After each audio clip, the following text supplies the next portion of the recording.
Sarah Thompson was 53 years old when her husband Mark told her he was leaving her for someone else.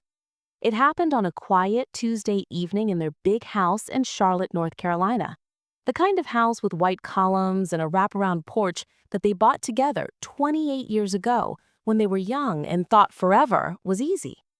Mark stood in the kitchen, holding a suitcase, and said, "I'm sorry, Sarah, but I don't love you the way I used to. I met someone else. Her name is Jessica, she's 31, and she makes me feel alive again." Sarah just stared at him, the dish towel still in her hand from drawing the dinner plates. She had cooked his favorite meatloaf like every Tuesday for 2 decades. She didn't scream, she didn't cry. She simply asked, "When are you coming back for the rest of your things?" And Mark looked surprised, like he expected a bigger fight. He said, "I'll come Saturday when the kids are at work." Sarah nodded, "Okay, Saturday then." And that was it. 28 years ended with the soft click of the front door closing behind him. The next morning, Sarah woke up at 6, like always. The house felt too big and too quiet. Their golden retriever, Max, whined at the bedroom door because Mark was the one who usually took him for the early walk. Sarah pulled on her robe and took Max out herself. The October air was cool and the leaves were turning red and gold. She walked the same route they always did, past the park where their daughter Emily learned to ride a bike, past the coffee shop where their son Ryan had his first job. She waved at neighbors who didn't know yet that her marriage was over. When she got home, she made coffee for one instead of two and sat at the kitchen island staring at the empty chair across from her. She opened her phone and saw a text from Mark. "Can you leave my golf clubs on the porch Saturday? Thanks." She laughed out loud, a short, sharp sound, because that was all he had to say, after everything. Emily called that night. "Mom, is it true Dad moved in with his secretary?" Sarah said, "Yes, honey, it's true." Emily started crying and yelling, "How could he do this to you after everything you gave up for us?" Sarah let her cry and then said, "Baby, I'm okay. I promise I'm not broken."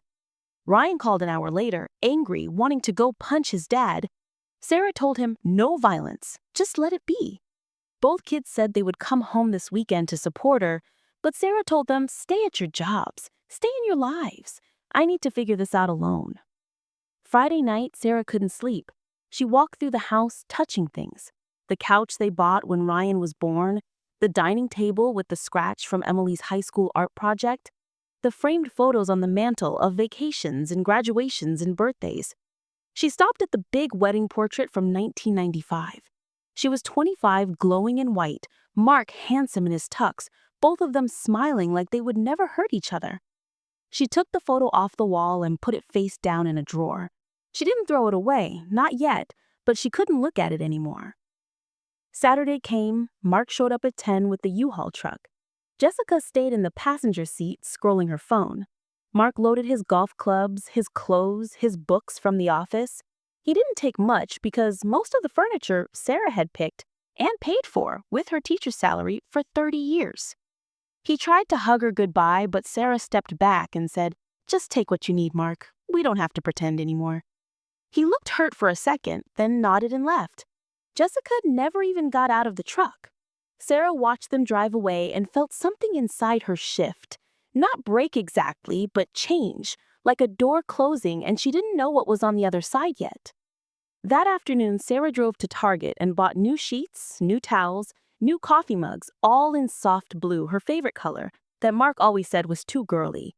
She threw all his old ratty college t-shirts he left behind and his half-empty cologne bottles. She cleaned the house top to bottom until it smelled like lemon and pine instead of him. When Emily and Ryan came home Sunday, they walked in and said, "Mom, the house feels different." Sarah smiled and said, "Good, because I'm different now too." They ate pizza on paper plates because she had packed away the good china for now, and they talked until midnight. Emily cried again, Ryan hugged her tight, and they both said, "We're on your side, Mom, always." Sarah told them, "I know, babies, but this isn't about sides. It's about me, starting over." Monday morning, Sarah went back to work at West Charlotte High School, where she taught 11th grade English for 26 years. The kids noticed something different, too. "Miss Thompson, you got a new haircut," one girl asked. "No," Sarah said, "just a new attitude."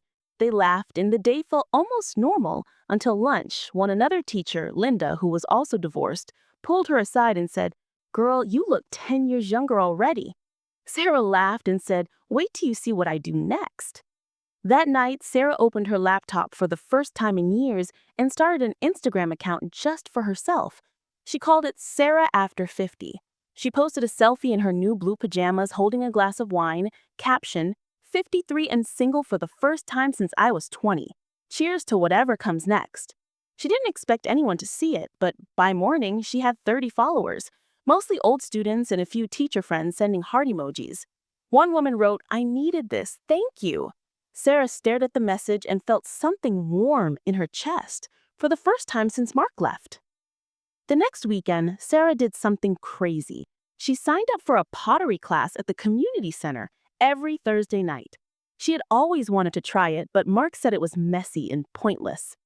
The teacher was a woman named Carla, 60 years old with wild silver hair and paint on her jeans.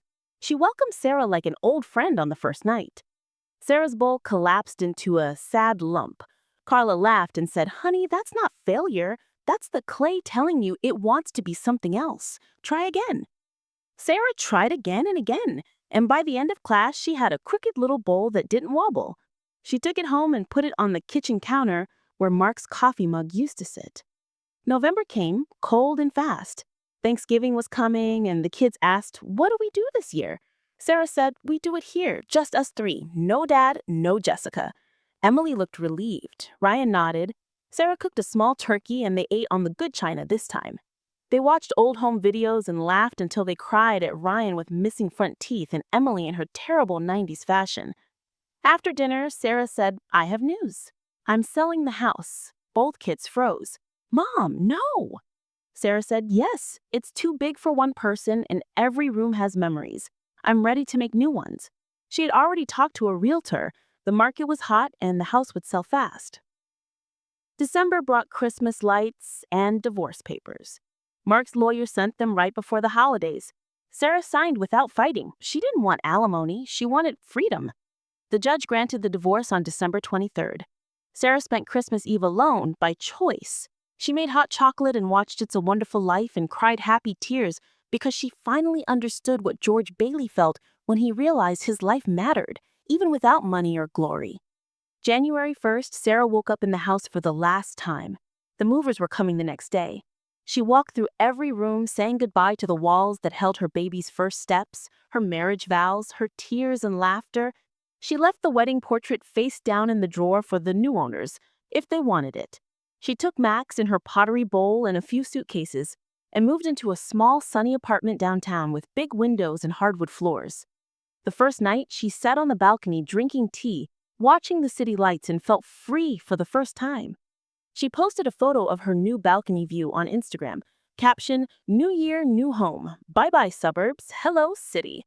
By February, Sarah After 50 had 2,000 followers, women mostly over 40 writing things like, "You are my hero. I'm 20 years behind you and now I'm not scared anymore."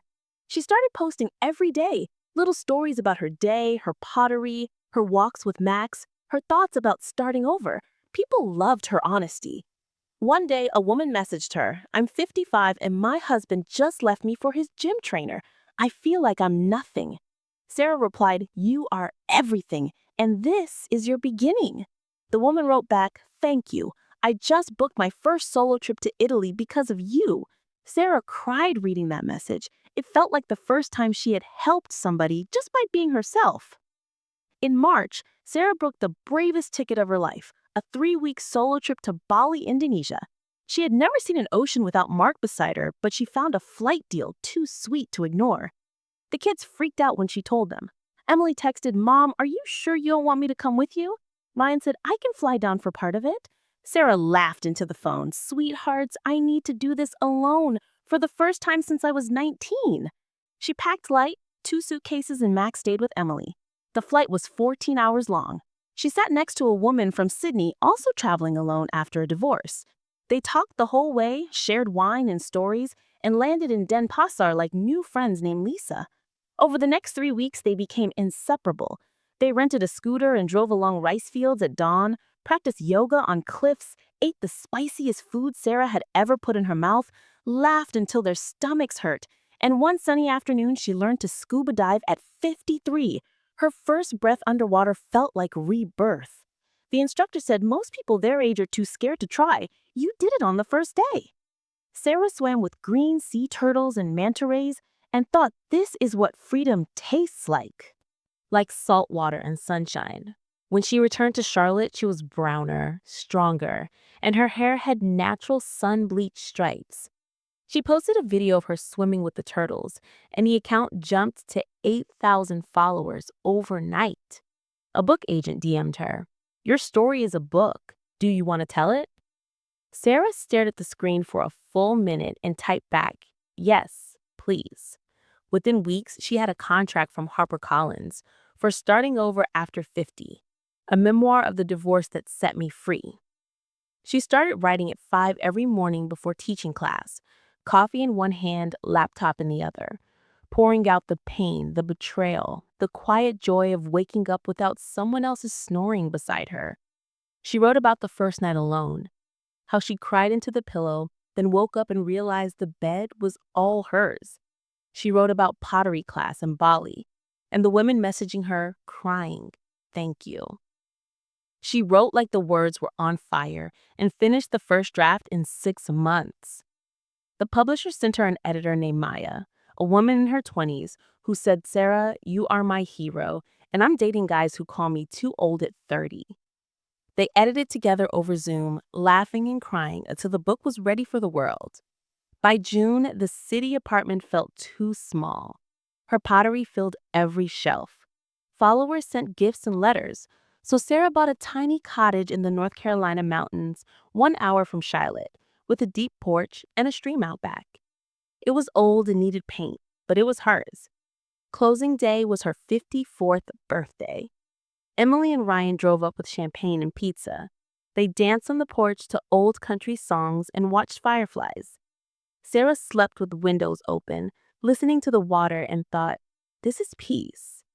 In July, the book deal became official with a big advance. Sarah quit teaching, not because she hated it, but because her message was bigger now. She launched an online course, Reclaim Your Life After 50. 200 women signed up the first day. They met on Zoom every Tuesday night, sharing stories of cheating husbands, empty nests, cancer scares, and new dreams. Sarah listened more than she talked, and every week someone said, "You saved me." August brought the first retreat. 10 women flew or drove to the mountain cottage. They cooked together, hiked, cried around the fire pit, made pottery, and left lighter.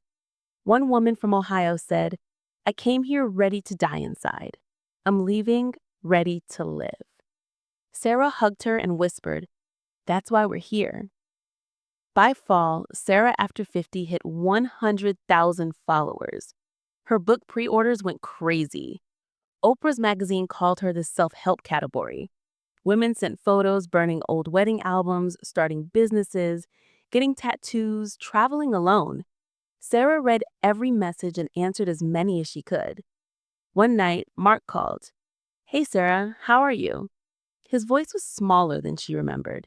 She said, "I'm great, Mark. How about you?" He said, "Jessica left me. She wanted kids and I'm too old now. I miss you. I was wrong. Can I come see you?" Sarah looked at the mountains turning red and gold and felt nothing. No anger, no pull. Just come. She said, "Mark, I forgive you, but I'm not the woman you left. I'm happy alone. I wish you healing, but I'm not coming back." He was quiet a long time, then said, "I understand. Thank you for being kind." Sarah hung up and felt the last chain break. In October, the book launched, #1 New York Times bestseller. Sarah flew to New York for TV interviews. Good Morning America called her the voice of second act women. She wore a simple blue dress and silver hair, proud, no dye, and told millions, "I'm not a victim, I'm a beginner." At 54, the tour took her to 10 cities. Women waited in lines for hours to hug her and say, "You gave me courage." One lady in Chicago whispered, "I left my husband last night because of your book." thank you. Sarah signed books until her hand hurt and flew home exhausted but glowing. Christmas came again. This time, 20 women came to the cottage for a holiday retreat. They decorated a huge tree, drank hot cider, told stories of pain and triumph. Sarah looked around the room at laughing, crying, shining faces and thought, this is my real family now. On New Year's Eve, she stood on the porch with Max, fireworks popping in the valley below. Her phone buzzed with messages from women all over the world.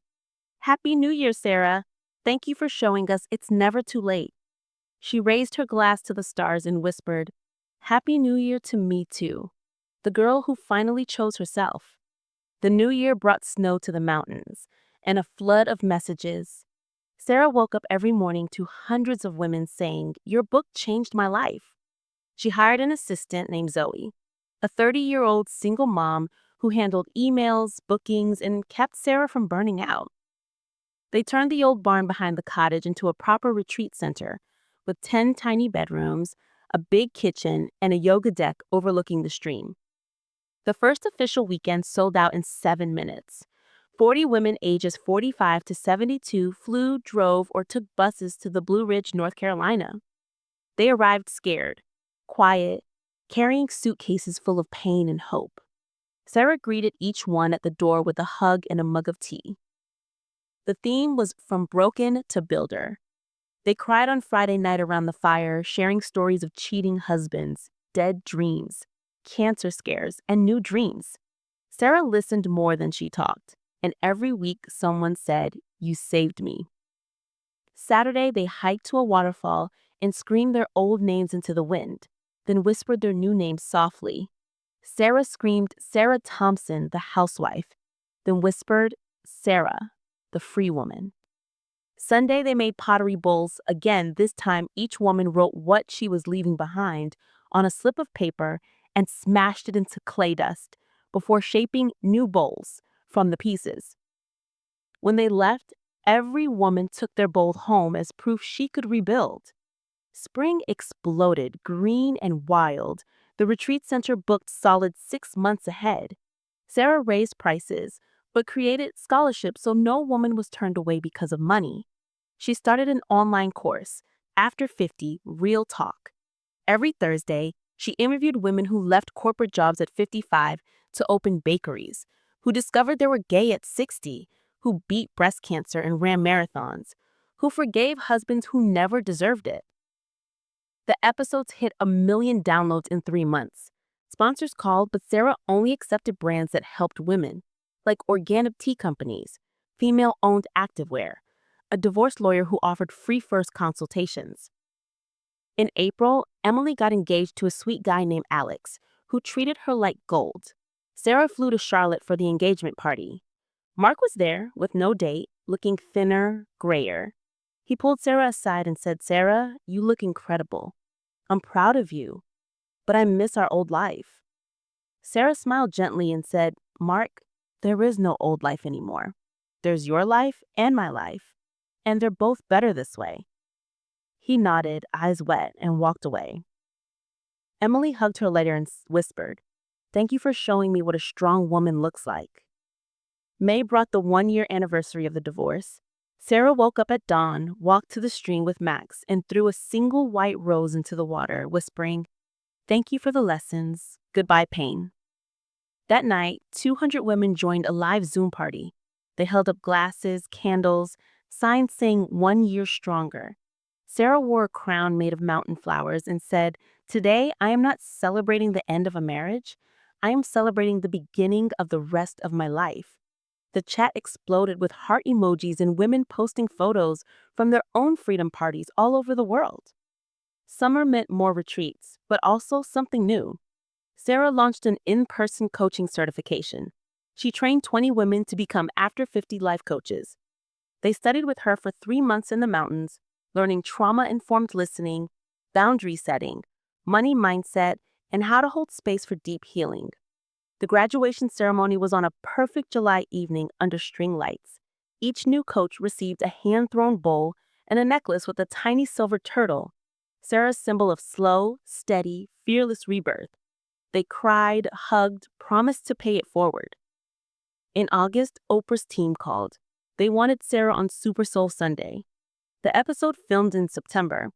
Oprah hugged her on camera and said, "Girl, you are the definition of blooming where you were planted."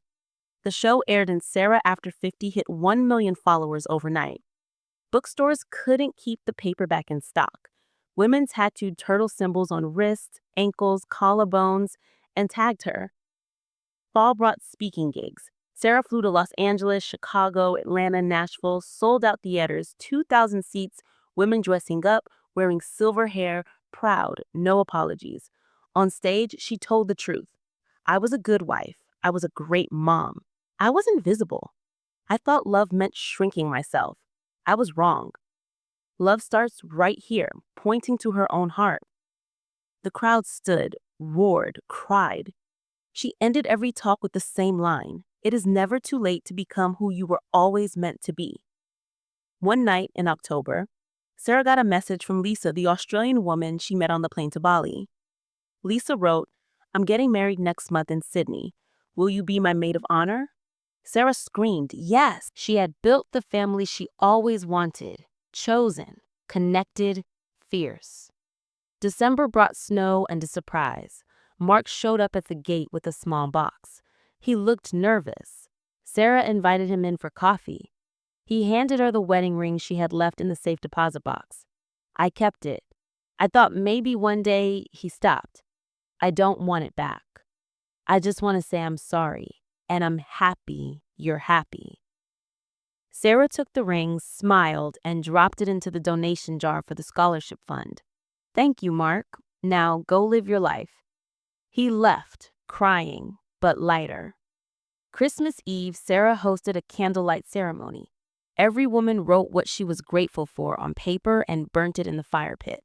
Smoke rose like prayers into the stars. Sarah's paper said, "Grateful for the day he walked out because it forced me to walk into myself."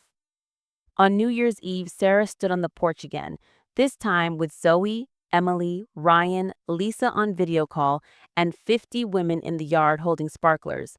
They counted down, 10, 9, 8.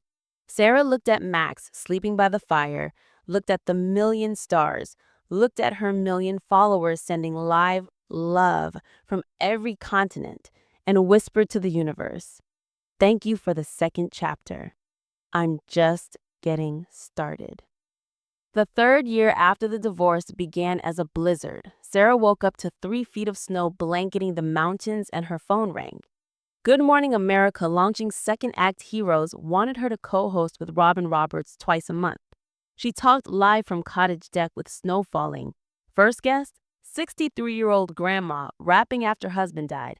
Clip, 50 million views. Sarah laughed with Robin. "We just two old ladies proving party ain't over."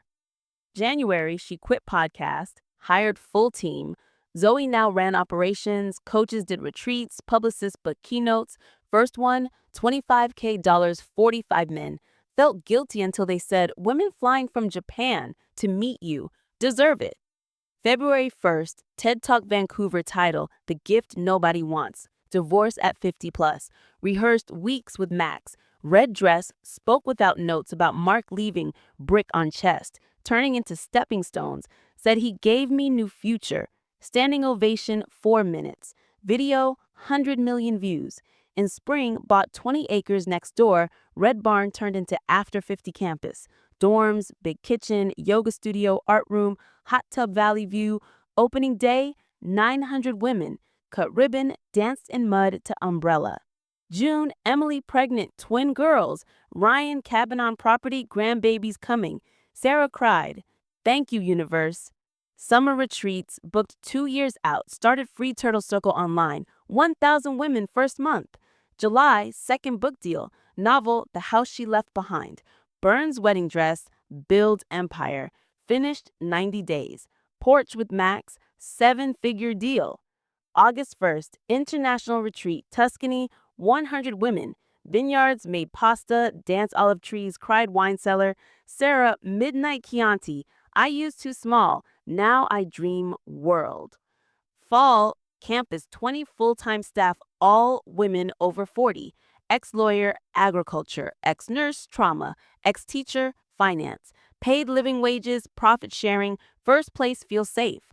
October, White House, Women's Economic Summit, spoke beside First Lady, second act entrepreneurship. Aide whispered, VP wants photo with you. Sarah laughed, I used to bake cookies for PTA, now I'm here. November, Mark texted, can we meet? Coffee? He arrived looking 70, not 58. Said, I'm in therapy. I see what I destroyed. I'm alone. Sarah said, I'm not. I'm full of love, just different love. He said, can you ever forgive me? Said, I did long time ago. Just not forget. Get up, go heal yourself.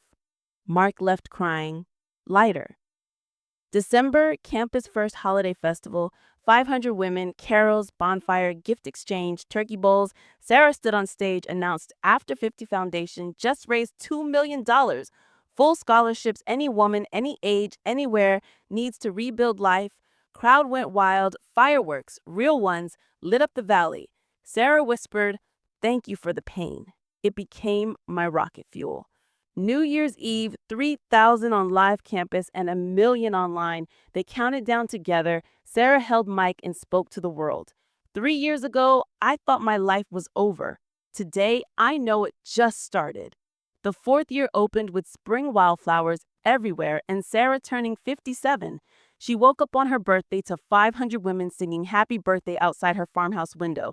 They had driven through the night for a surprise flash mob. Emily, now mom to 1-year-old twin girls, Ava and Bella, led the song. Ryan filmed it on his phone. The video hit 10 million views in a day.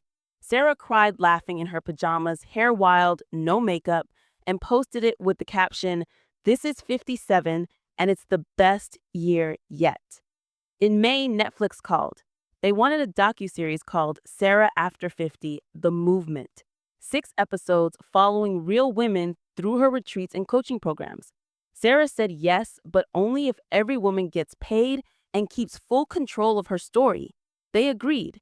Filming started in June. Cameras followed a widow from Texas learning to ride a horse again, a former CEO from New York planting her first garden, a Pakistani immigrant opening a food truck in Chicago. The finale was Sarah's own story from the day Mark left to standing on that porch with the world watching. The series dropped in October and broke records. Fastest watched documentary ever. Women said, I saw myself in every episode. Summer brought the biggest news yet. Sarah bought an old summer camp in Vermont, 200 acres, lake cabins, mess hall. She turned it into After 50 North, a second campus for women who needed longer stays. 3 months, 6 months, a year. Some came with nothing but trauma and left with jobs, confidence, friends. One woman arrived addicted to pills after losing custody of her kids. She stayed 9 months, got clean, became the camp cook, and now teaches other women to heal through food. Sarah cried at the ribbon cutting and said, this place is proof miracles happen when women stop saving everyone else and start saving themselves. In July, People magazine put her on the cover, 50 most beautiful at 57. Silver hair, glowing skin. Headline, the woman who turned heartbreak into an empire. Inside she said, beauty isn't looking young, it's looking alive. The issue sold out in hours. Drugstores couldn't keep it stocked. Women posted selfies with gray hair, proud, saying, Sarah made me stop dying. Fawn met more books. Her third one, a children's book called The Turtle Who Forgot She Could Swim, for little girls who feel small. She read it to Ava and Bella every night over FaceTime. Emily said, Mom, you're writing our bedtime stories now. The book hit #1 on Amazon Kids section. Parents said, my daughter says she wants to be Sarah when she grows up. October brought the United Nations. Sarah flew to New York to speak at the Commission on the Status of Women. She wore a simple white suit, stood at the podium, and said, when women over 50 are seen as done, society loses half its wisdom, half its power, half its love. I am living proof it is never too late to rise. The room of world leaders gave her a standing ovation. The speech was translated into 40 languages. November, Mark got married again, to a kind woman his age. Sarah sent flowers with the card.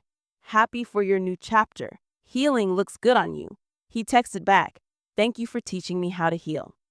December, the foundation hit 10 million in scholarships, 5,000 women fully funded to rebuild lives. Sarah announced the Legacy Project. Every woman who completes a program gets to sponsor the next one. Pay it forward forever. The chain will never break.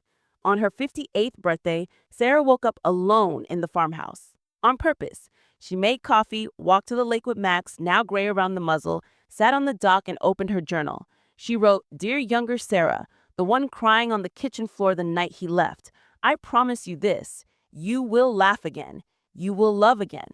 You will build something bigger than the pain. You will watch your grandchildren run wild in these mountains. You will stand on stages and in quiet rooms and help millions of women remember who they are. You will be okay. More than okay. You will be magnificent. Thank you for not giving up.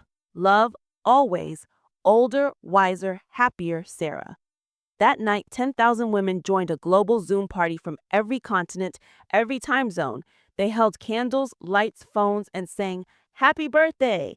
Sarah looked at the grid of faces, some crying, some dancing, some holding babies, some in hospital beds, some in new homes, some in hospital beds, some in new homes, and said, "This is my real soulmate, this sisterhood, this love we built from ashes." At midnight, fireworks exploded over both campuses, North Carolina and Vermont.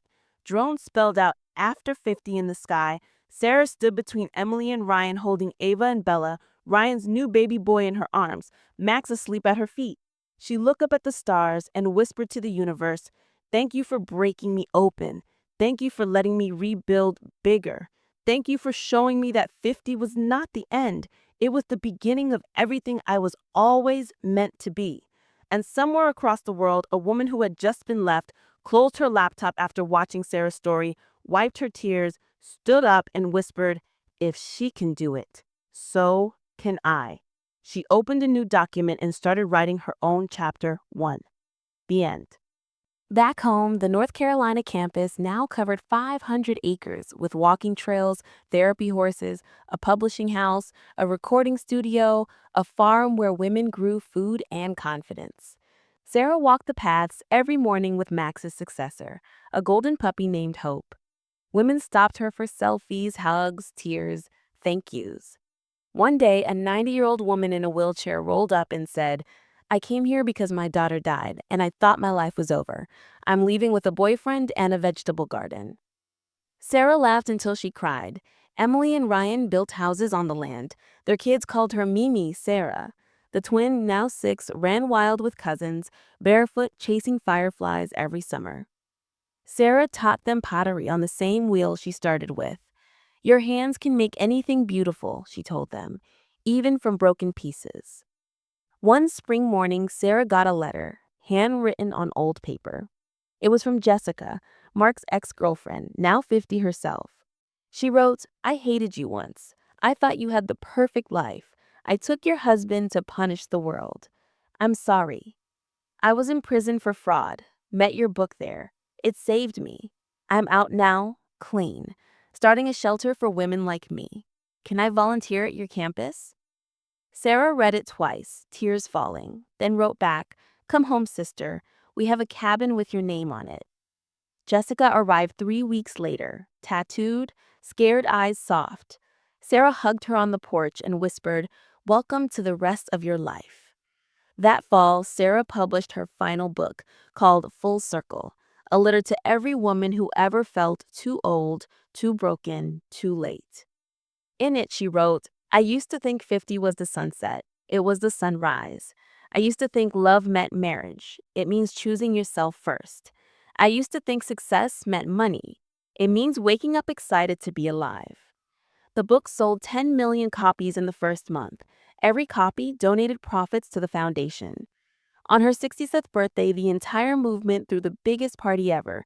50,000 women gathered across all campuses, linked by satellite. Huge screens in fields. Women in cities, parks, beaches held candles, sang the song Sarah wrote, called "Rise, Sister, Rise." Sarah stood on the main stage, silver hair, long flowing white dress, barefoot on the earth.